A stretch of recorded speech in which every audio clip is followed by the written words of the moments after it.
Hello to all students of BSc final year. Plant tissue culture हम पढ़ रहे थे और प्लांट टिश्यू कल्चर में जो न्यूट्रिएंट मीडियम है, जिनमें संवर्धन माध्यम जिनको हिंदी में कहा जाता है, उसमें डिफरेंट डिफरेंट टाइप के मीडियम हैं और ये वक्त के साथ डेवलप किए गए हैं डिफरेंट डिफरेंट प्रकार के कल्चर के लिए। जैसे हमें सिर्फ शूट कल्चर करना हो, रूट कल्चर करना हो, एम्ब्रियो कल्चर है। ओके, तो जो टिश्यू बनाना है उसके हिसाब से कुछ जो मीडियम है जहाँ पर हम ग्रो करते हैं, ये देखिए जैसे अगार जो प्लेट है ये यहाँ पे शो की गई है। ओके, सबसे पहले हम अपना जो एक्सप्लांट लेते हैं, अगार प्लेट भी हो सकती है, अगार डीप ट्यूब भी हो सकती है, प्रोथ है, अगार स्लांट है। इस तरह के ये डिफरेंट डिफरेंट जो हैं माध्यम है जहाँ पर हम अपना एक्सप्लांट ट्रांसफ़र कर सकते हैं। और जो चीज़ हमें चाहिए, शूट कल्चर, रूट कल्चर, किस लिए हम ये सब एक्सपेरिमेंट कर रहे हैं, उस हिसाब से हमें संवर्धन माध्यम को चुनना होता है। बेसिकली जो संवर्धन माध्यम है उसमें एंटीबायोटिक्स होते हैं, जिसको जैसे streptomycin, kanamycin, other organic supplements जैसे protein, coconut milk. Coconut milk पुराने वक्त से ही यूज़ किया जाता है क्योंकि उसमें सभी प्रकार के न्यूट्रिशन अवेलेबल होते हैं। उसके बाद ईस्ट है, माल्ट एक्सट्रैक्ट फॉर ग्लूकोज और carbohydrate source, orange juice and tomato juice, इस प्रकार के ऑर्गेनिक सप्लीमेंट्स भी यूज़ किए जाते हैं। उसके बाद हम ग्रोथ रेगुलेटर्स डालते हैं, ऑक्जीन एंड साइटोकाइनिन। वाटर है, डिमिनरलाइज्ड और डिस्टिल्ड वाटर यूज़ किया जाता है। उसके बाद सॉलिडिफाइड एजेंट, जहाँ पर जो एक्सप्लांट स्थिर रखना है, तो उसके लिए सॉलिडिफाइड करने के लिए एक बेस तैयार करने के लिए हम अगार जो एल्गी से अवेलेबल होता है हमें, या जिलेटिन का यूज़ करते हैं।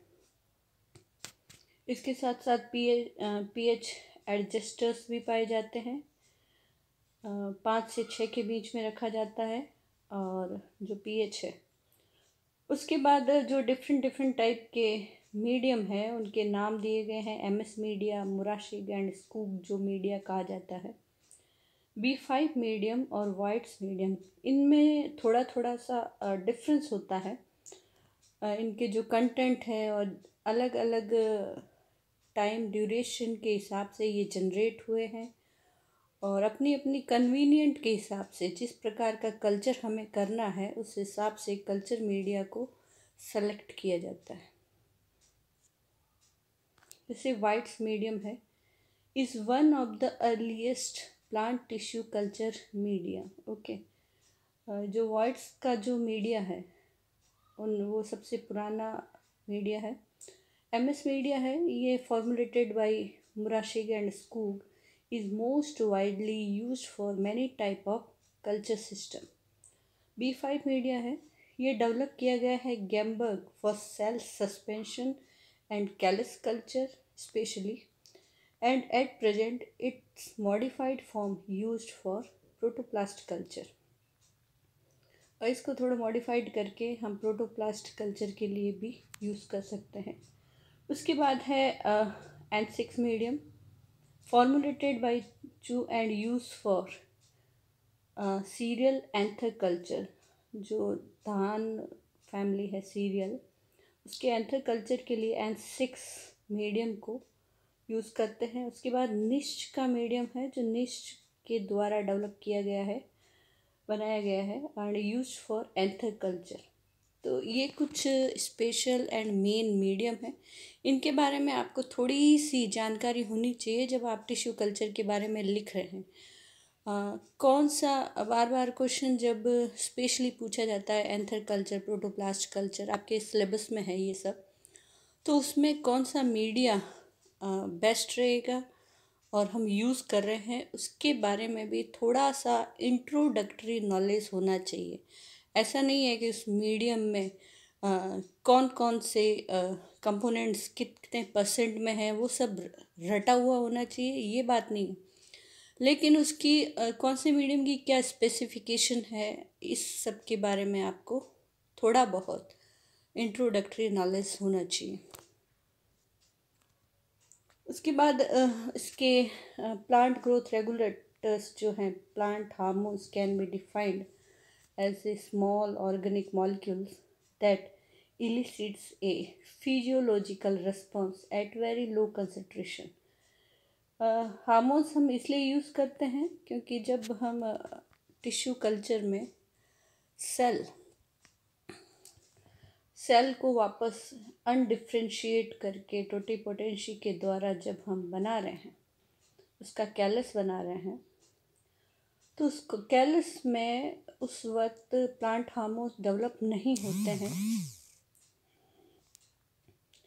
इसलिए हम बाहर से सप्लाई करते हैं ग्रोथ रेगुलेटर्स, और इस तरह से हम कैलस को एक तरह से मॉडिफाई कर सकते हैं, कंट्रोल कर सकते हैं उसकी ग्रोथ को। हमें कौन सा चाहिए, कौन सा कल्चर चाहिए, उसके हिसाब से हम इन प्लांट ग्रोथ रेगुलेटर्स की हेल्प से ये एक्सपेरिमेंट कर सकते हैं। प्लांट ग्रोथ जो स्टिमुलेटर्स हैं play an important role in the phenotype. उनके जो फिनोटाइप बाहरी लक्षण हैं उनके एक बहुत इम्पॉर्टेंट रोल प्ले करते हैं। Acts as messenger between environment and the genome.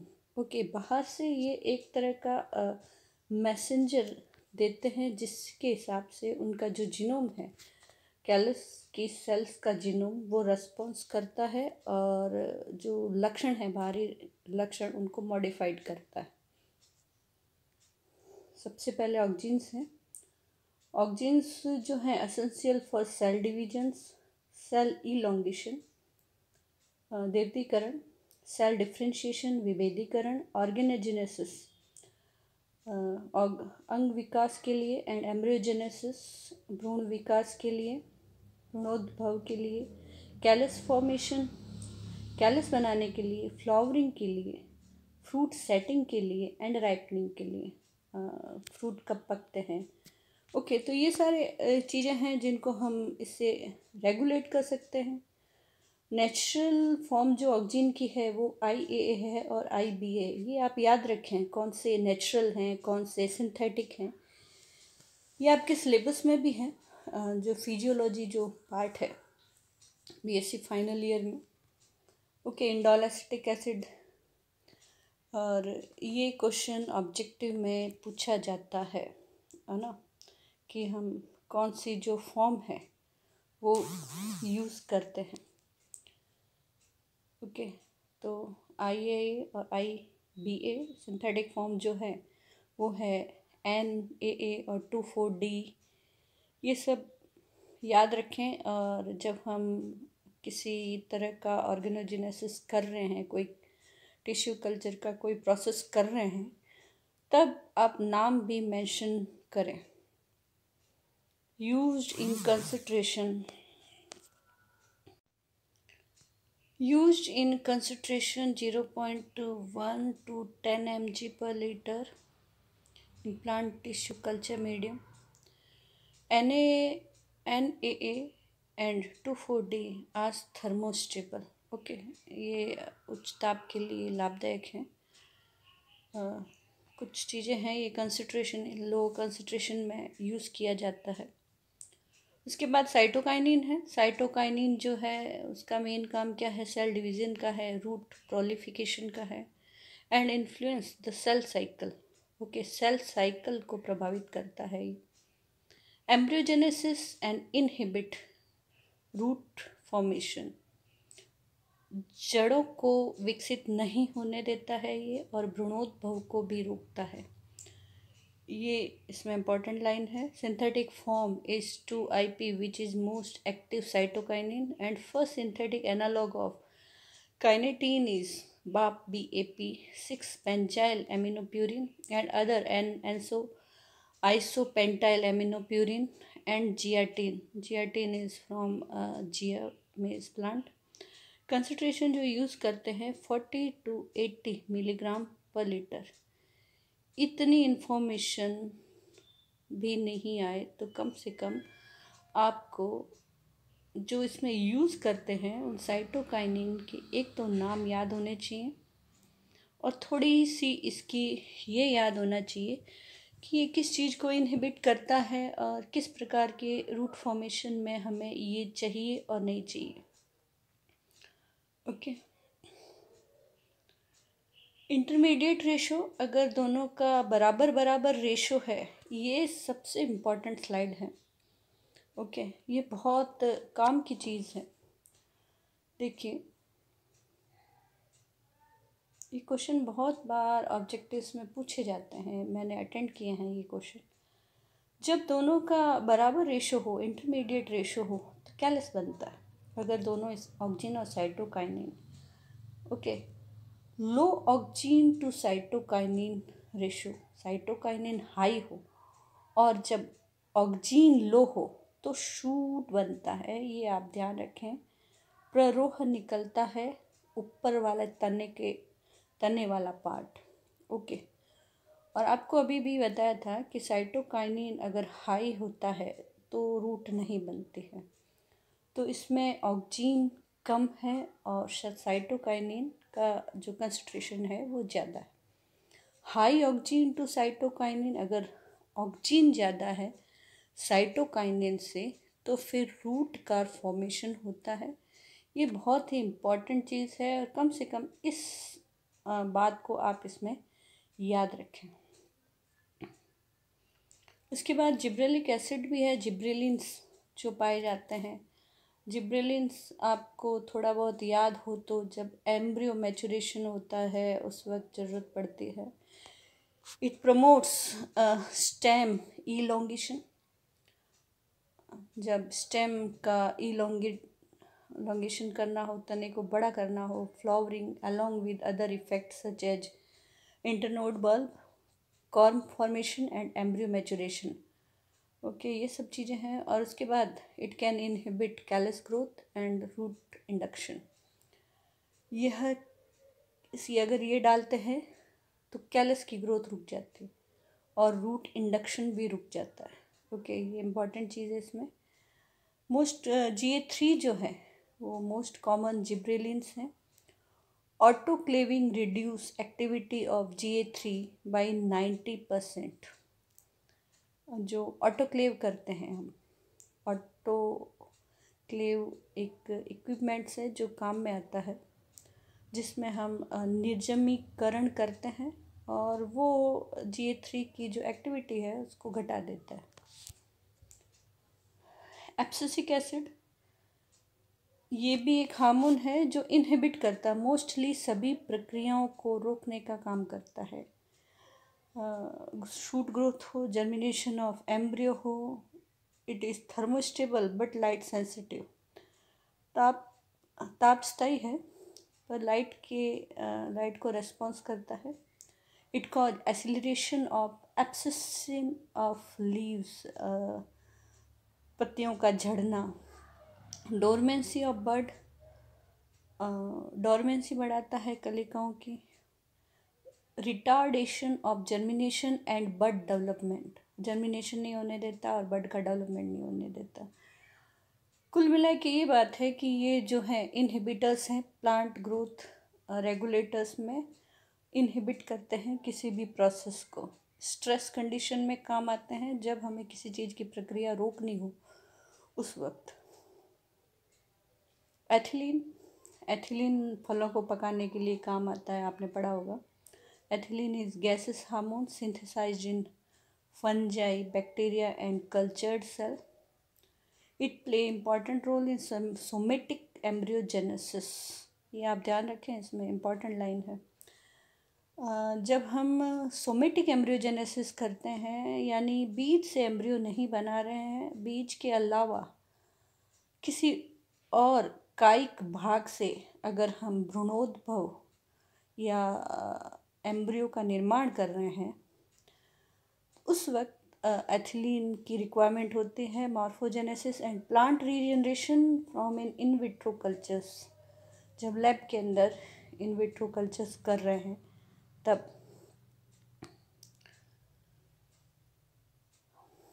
pH of tissue culture media, pH is adjusted between 5 से 5.8 before gelling and sterilization with the help of dilute sodium hydroxide, potassium hydroxide or HCl.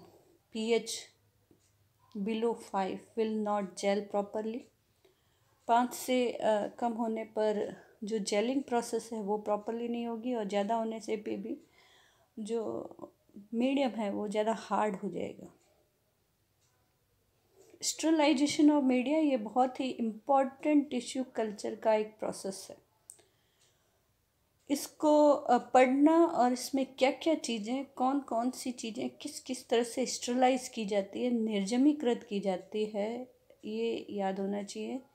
The medium is transferred to into flask and stoppered with cotton plug, ऊपर cotton plug होना चाहिए, and autoclaved. देखिए ये जो ऊपर वाला cooker जैसा system है हमारी लैब में है, ये अगर आप आएंगे तब आपको दिखाएंगे। ये आपके 3rd में, ये प्रैक्टिकल में भी है autoclave. Just like pressure cooker, बहुत हाई दाब पर, प्रेशर पर हम नीचे पानी डालते हैं, वो गर्म होता रहता है, लेकिन ऊपर जब बंद किया हुआ है, ऑटोक्लेव कहते हैं इसको। ओके, इसके अंदर हम टेम्परेचर मेंटेन कर सकते हैं 15 से 40 मिनट तक। ऊपर ये टेम्परेचर की एक क्लॉक सी लगी हुई है, एक वहाँ टेम्परेचर और प्रेशर दोनों दिखते रहते हैं।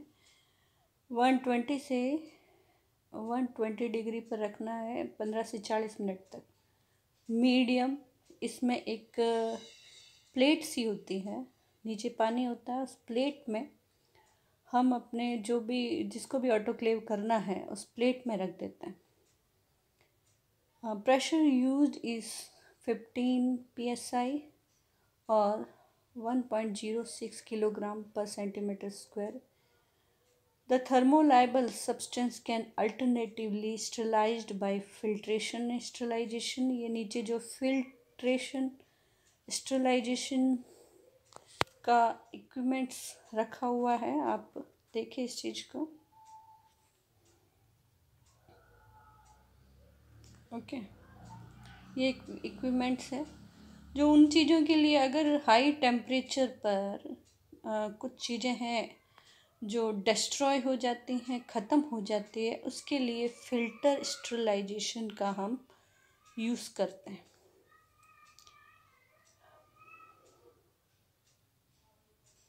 ओके, इसमें क्या करते हैं, मेम्ब्रेन फ़िल्टर्स, बहुत इसमें फ़िल्टर लगे हुए हैं जिनकी पोर साइज़ है, छिद्रों का जो साइज़ है वो not more than 0.2 micron milli pore, या इनको सेट्स पोर फिल्टर्स कहा जाता है।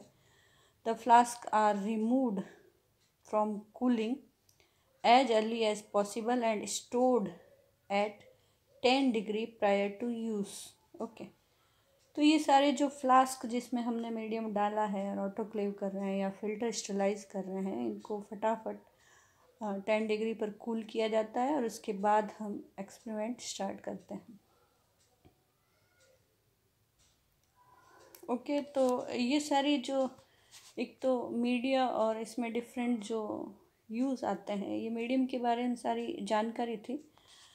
आप इसको एक बार अगर पढ़ेंगे तो ये सारी चीज़ें आपके बैठ जाएंगी दिमाग में, और मेरे ख्याल से किसी भी, ये एक जनरल प्रोसेस है टिश्यू कल्चर का। अगर हम स्पेसिफाई कोई प्रोसेस पढ़ रहे हैं, जैसे एम्ब्रियो कल्चर है या प्रोटोप्लास्ट कल्चर है, उसमें ये सब चीज़ें काम आती हैं। किस प्रोसेस में हम क्या कर रहे हैं, कौन सा मीडियम यूज़ कर रहे हैं, उस मीडियम में उस प्रोसेस के लिए कौन सा हार्मोन यूज़ कर रहे हैं, पीएच क्या रख रहे हैं। ये एक जनरल बेसिक डिटेल्स है जो आप लिख सकते हैं। ठीक है, तो आप इसे वीडियो को देखिए। Thanks for watching.